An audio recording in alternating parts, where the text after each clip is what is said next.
The Utah Jazz made a lot of changes in the offseason, and the two biggest ones obviously are Rudy Gobert being traded to Minnesota and Donovan Mitchell a couple of days ago being traded to the Cleveland Cavaliers. Also, I forgot to mention, Quinn Snyder resigned. Yeah, the coach of the team resigned from coaching, and mind you, they were a playoff team. So clearly this guy just did not want to do this shit no more. It was a nice run while it lasted, but it's pretty obvious that that duo had hit its peak, especially after losing to the Dallas Mavericks in the first round last year. And I couldn't be any more happier that it happened at this particular time that I'm doing my season preview, because the Jazz were probably going to be next on my list anyways. It's fairly obvious that this team is tanking. They have Danny Ainge as their new GM, and with all the picks that they have, the assets at their disposal, it looks like the Jazz are setting themselves up for the perfect rebuild. And because of their return package in the Donovan Mitchell trade, combined with what they've already gotten in the Gobert trade, I definitely think they not only won this trade, but I think they're in the best position out of a lot of teams in the league. Obviously, they're not trying to win a championship, they're not even trying to make the playoffs in the near future, but it's just very clear that they have a direction, and with Danny Ainge in control of that, I trust him more than most other GMs in the NBA.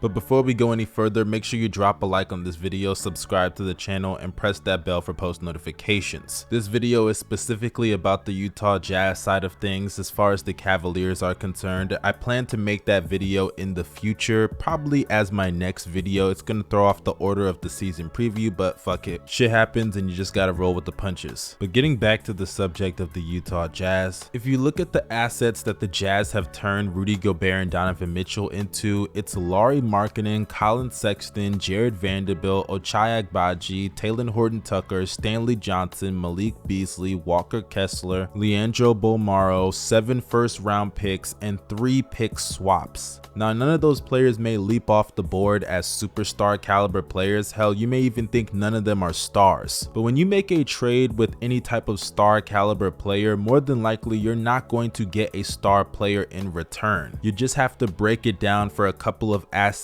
that you could potentially get a star player with, whether it's picks, future swaps, nice little quality starters to go along with those players. I think that is still value in this league to have, especially in a trade package. And with this team clearly out of playoff contention, I do expect for them to move a lot of their current players on the roster for even more assets. More than likely it's going to result in draft picks. Mike Conley needs to be moved. It's not like he's a bad player, but he really doesn't have value on this team. If they want to keep him for veteran leadership, I guess, but outside of that, there really is no point of having him on the roster. And the same things go for players like Jordan Clarkson, Bojan Bogdanovic. It's not like they're bad players, but these are guys that can contribute on some teams in the league. And I think to all the teams that could use a little bit of a spark in their offense, these are pretty valuable players that you could have on your roster. But speaking of roster, that then brings me to the Utah Jazz. Let's look over theirs. In the Rudy Gobert trade, they received a lot of quality starters and players on the team. One of them was Patrick Beverley, and as reported recently, they moved Patrick Beverley to the Los Angeles Lakers in exchange for Stanley Johnson and Talen Horton-Tucker. Now, me personally, I've never been that high on Talen Horton-Tucker. I understand that he can do a tween hezzy splash when they're up or down 30, but that stuff was never really moving me. Though I will admit, I am intrigued to see what he will do in Utah, because somebody's got to take shots, and outside of Colin Sexton, I could see him getting some shots on that team. Another player a part of that trade that I want to highlight is Jared Vanderbilt. I love what Vando brought to the Timberwolves last year, helped them become a way better defensive unit than they should have been. And I think on a team like Utah that is young, trying to rebuild, a guy that's 23 years old and still has promise on the offensive side of the ball, but mainly on the defensive end to become an elite level defender, I think he is a piece that they should hold on for dear life, honestly. They also have some players on the wing that I would love to see their minutes managed very properly. Malik Beasley and Jared Butler, I think they are going to be capable three-point shooters in the NBA. Beasley has already proven that in his own right, and Jared Butler, I think he just needs more of an opportunity and experience to get his feet wet in the NBA. And speaking of shooters, they also picked up Lauri Markkanen as a part of the Donovan Mitchell trade. I think that's a solid pickup. He's not the best player in the world, pretty injury prone, high contract, but he can space the floor, and for a while in Cleveland he actually looked pretty decent defensively. In the case of Ochai Agbaji, I actually like him mainly just because he's Nigerian, but outside of his nationality, his promise on the defensive side of the ball looks very promising in my personal opinion. opinion. And if his offensive game, primarily his shooting, can translate as well, I definitely think he is going to be a problem in the league. The guy shot over 40% from 3 on over 6 attempts a game. Now I understand that the NBA line is pushed back, but if he can just maintain above league average shooting, then I think he could become one of the better players in the NBA. But obviously the main piece of this team is Colin Sexton.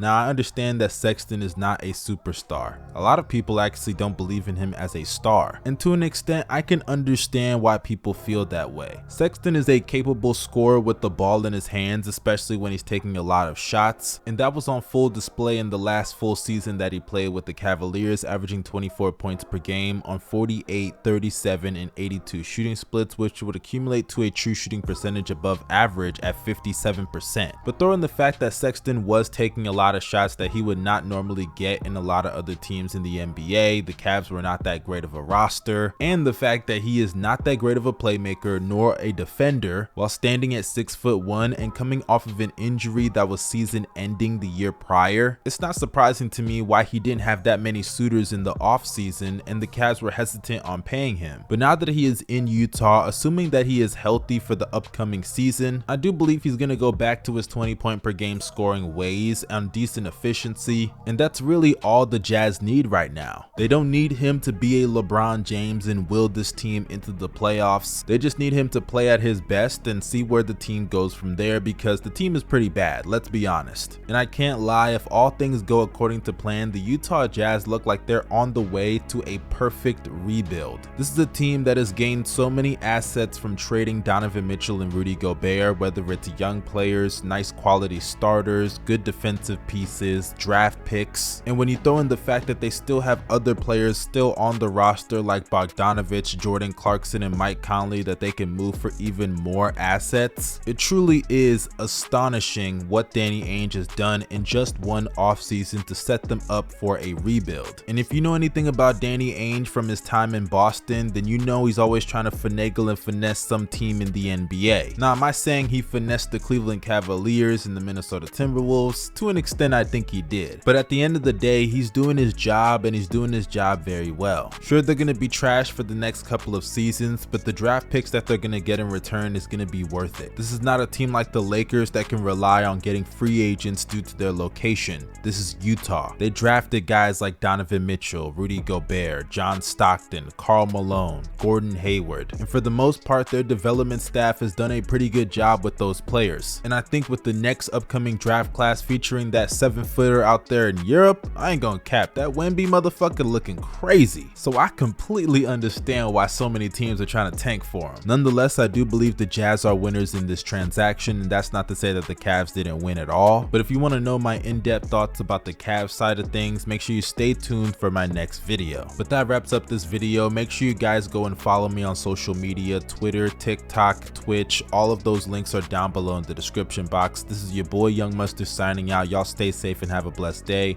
Peace.